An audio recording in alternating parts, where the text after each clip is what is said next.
Yeah. The all-American hash brown is a pure beef patty, lettuce, tomatoes. You gonna smile or just look like an idiot? This is rock and roll radio. Come on, let's rock and roll with the Ramones.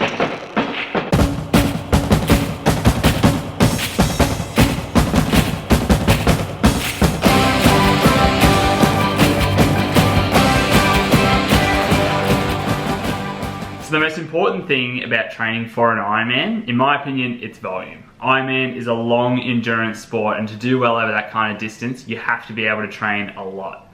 Now with that, my coach and I, we basically have this agreement that more is more when it comes to training. So the more training I can do, the better that's going to be for me. Now in line with this sort of training philosophy, what I'm going to try and do this week is I'm going to try and hit 3 workouts a day. Now typically I have 2 workouts a day planned. That means I'm just going to have to add in an extra workout probably on my lunch break each day. It'll depend on how I'm feeling and how my legs manage with the volume, but I'm going to try and ramp up the volume while this intensity is already higher in a 70.3 specific phase. Not 100% sure if I'll actually be able to get through it this week, but I think it's going to be good fun to give it a go.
Quickly interrupt for a brief sort of announcement, I suppose, that I'm trying to put on an indoor Ironman towards the end of the year, so maybe November, December-ish. An indoor Ironman basically means it'd be a pool swim, a trainer ride, and a treadmill run for the whole distance of a full distance triathlon or an Ironman. If anyone does want to get involved, just shoot me a message, probably on Instagram at Lachlan Earnshaw. I'll make sure I link to that somewhere. So you can find me on that. It's probably the easiest place to get in touch. If you do want to get involved, there's not going to be any kind of entry fee or anything like that. I'm just going to use it as a bit of a fundraiser to try and raise awareness for effective giving. Hopefully doing it indoors, I can get some good coverage around it and try and generate a bit of buzz.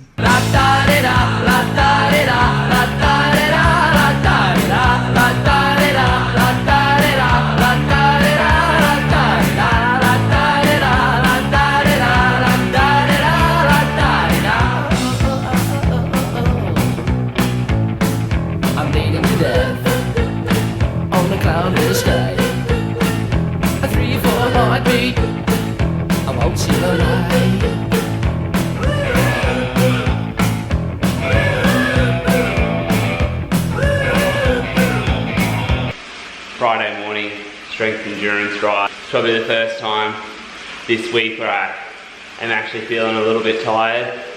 Workout today is just 3 by 15 minutes at 260 watts with a cadence of like 65 RPM. I'm thinking about you, I'm thinking about me, I'm thinking about you, thinking about me, thinking about you, thinking about just you and me.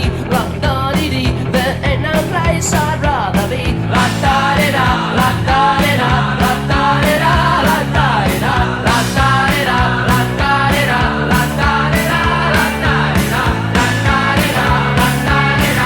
Alright, so hear me out. I know I said the last few weeks I need to be spending more time out on the road, and here I am on the trainer doing my long ride. But this week's obviously been quite a big increase in volume and intensity. And so what I really want to be doing is putting a lot more load on my legs today. And what better place to do that than the trainer? That's my rationale. And also I was listening to the How They Train podcast with Magnus Ditlev, and he said that his best rides all come after big trainer blocks. So maybe this is the best place for me to be.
Look, at this point, my legs are pretty tired. So I think the volume really caught up with me. I did sort of mention on Saturday that, look, if I feel good, I'll add in an extra 2 workouts on the Sunday, because the only thing I had planned was this Saturday long run. But towards the end, I knew that if I was to add in these workouts, it would do more harm than good. So I took Sunday afternoon off, laid up on the lounge, got some rest in, and knew that I'd be back at it again this next week.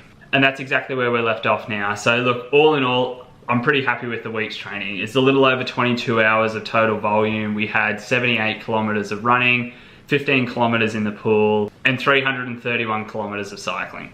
Granted, that is all on the trainer, so look, it's 10 hours of cycling, let's call it that.